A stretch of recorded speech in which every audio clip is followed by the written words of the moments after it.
I'm really liking the black lipstick, gray lipstick vibe I've been into lately, but then every single time I see a picture or a video of myself with it on, I remember that I look like Mrs. Mead from American Horror Story Apocalypse, and then I get discouraged.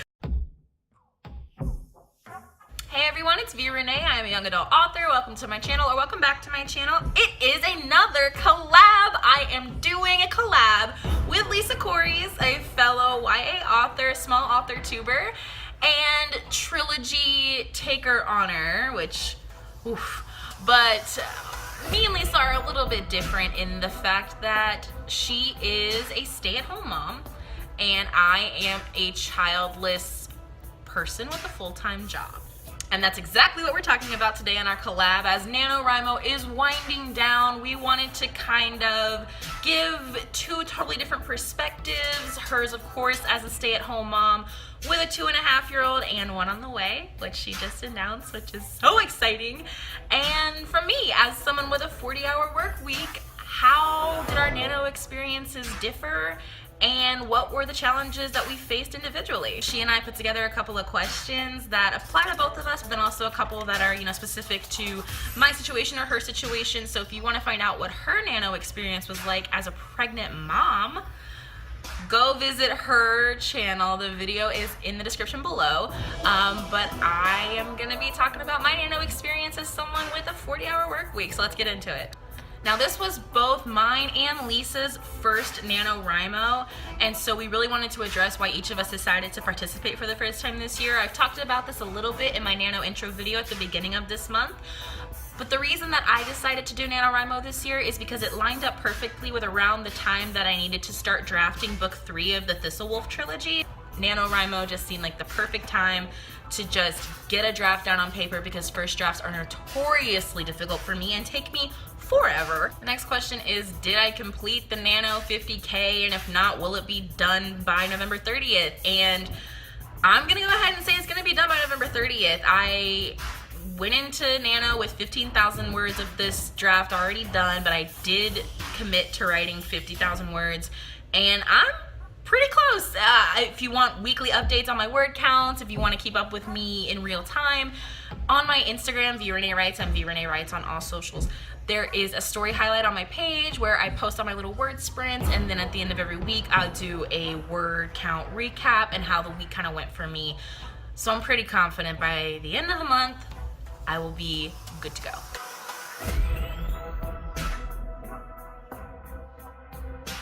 And then a question Lisa had for me was, what did my work schedule look like, and then what was my writing schedule during Nano? And I work an 8 to 5 Monday through Friday job, so I have weekends off, I get an hour lunch in the middle, and I have about a 20 to 30 minute commute both ways. So for me, I committed to waking up super early, about 2 hours earlier than I needed to, getting ready for work, and then writing for an hour, hour and a half before work, writing on my lunch break, and then coming home, dinner, whatever, and writing some more. And then on the weekends, obviously, I tried to, sit down for huge chunks of time and get as many words down as possible. I was at the library a couple times. And then, of course, I had my vacation over Thanksgiving where I didn't write at all. So my schedule was kind of all over the place. When I'm drafting, I like to have a really set schedule. And for Nano, I tried my best to have a super set schedule, but life came at me fast, which is probably an understatement when I'm comparing myself to a mother who is also pregnant. Another question Lisa asked me was, in what ways did my job interfere with my writing? And more than I wanted it to. I wake up early and write, not just because it makes the most sense, but also because I'm the type of person, for some reason, that when I wake up in the morning, once I'm up, I'm up. Like, I can't go back to sleep. My brain just starts going, and if I don't write before work, I just have anxious brain all day trying to think of stuff. But because I got on such a roll with this project, and it was the end of my trilogy, it was the end of this story of these characters that I've loved for so long, my brain never really stopped working on it. And so my job, not that my job was getting in the way of the writing, more like my writing was getting in the way of the job. Like, I could not stop thinking about it. I was scribbling notes into my notes app on my phone all the time. I was like completely zoned out half the time at work. What were some unexpected challenges that came up while trying to do Nano with a full-time job? kind of segueing off of the last answer, I didn't expect to be so engrossed in the project. I know that sounds stupid, but usually if I'm working on a project over the course of a couple of months, I allow myself to like disconnect during the time I'm at work. Because I had such a short period of time to get this draft done, my brain just like locked in on plotting and writing and brainstorming and working. And at my actual job, it didn't want to disconnect. So that was a big challenge for me. And then my other challenge on the same side, the other side of that coin, was that I wanted to write and couldn't. And sometimes the stress and craziness of work would get to me and I needed more than one glass of wine. Another question was, did I have a daily nano word count goal? And was it different from the normal 1,667 words a day? And I did. I gave myself a goal of 1,924 words every day because I knew that for about 4 days at the end of the month, when I was in New York for Thanksgiving, I wasn't going to write. How beneficial was NaNoWriMo for you? I'm gonna go out, I mean, it's not over yet, but I'm gonna go out on a limb and say that this was one of the best things I could have done for this particular project. I needed to get over my fear of getting a shitty first draft down. We all talk about how first drafts just have to get written. It doesn't matter how they sound, it doesn't matter. But that still paralyzes me. There were times when I started on Act 2 of this project, I didn't write that morning because I wasn't ready to like face, because Act 2 got into the villain part and into the dark, scary stuff, and I didn't want to face that. I didn't want to have to deal with that. I guess I didn't want to put myself in that headspace maybe. And so once I got over that and realized that as long as I put words down on the page and that I could plug words into my Google Sheets word tracker for the day, that was all that mattered. I could come back to it. You know, I like to give myself between 4 to 6 weeks between drafts to come back and take a look at it with objective eyes.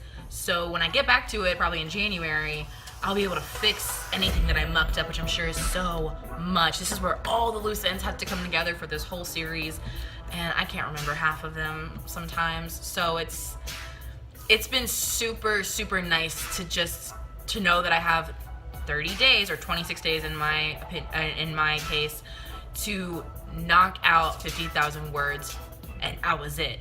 That was all that mattered. The next question is, do you think Nano is harder for someone like you who has a 40-hour work week, or someone like Lisa who is a stay-at-home mom? And when we came up with this question, I did not know Lisa was pregnant yet, and I would have already said her, because once my work day is over, that's me time. I get to do this. Stay-at-home moms don't ever get me time. Their child is always there. And then add in the fact that she was in her first trimester during NaNoWriMo, and I don't even know how she made the companion to this video. I barely want to move most days, and I'm not pregnant. I don't have children, and I'm 23. And I still have trouble getting motivated to do things. I really don't know how moms do anything that they do, let alone a pregnant mom, let alone a pregnant stay-at-home mom who's writing 50,000 words in 30 days. So Lisa, you win. I bow down. You already know. Just moms. And the last question in this video is, did you enjoy Nano, and is it something you might do in the future? And I love writing. So did I enjoy Nano? I liked the challenge of it. I liked the camaraderie of everyone doing it together and having like word sprints and Facebook groups where we did like Hogwarts houses and things like that. And I liked the busyness of NaNoWriMo, but I think that it put a lot of unnecessary stress on me to meet a deadline when I didn't have to. The only time I ever want to see another deadline like that is if like I'm under a publishing deadline. Because it makes me really uncomfortable to set really specific goals, because if I don't meet them, then I hate myself for it. And so as we get closer to the wire, I'm filming this a little bit before it comes out, so I don't know what my exact word count is at the moment. But if I'm gonna say if I don't get over 50,000 words done this month, I'm gonna be mad at myself. So that's how I am as a person. I'm working on being okay with failure. I preach about being okay with failure, but like my own internal personal failures of my own goals that I set for myself are still very hard for me. So I will probably do like Camp Nano and stuff in the future, but I think I learned what I needed to learn from this experience. I did what I needed to do in this experience and this challenge, and I got what I needed to get done, and I think that I will just leave this kind of deadline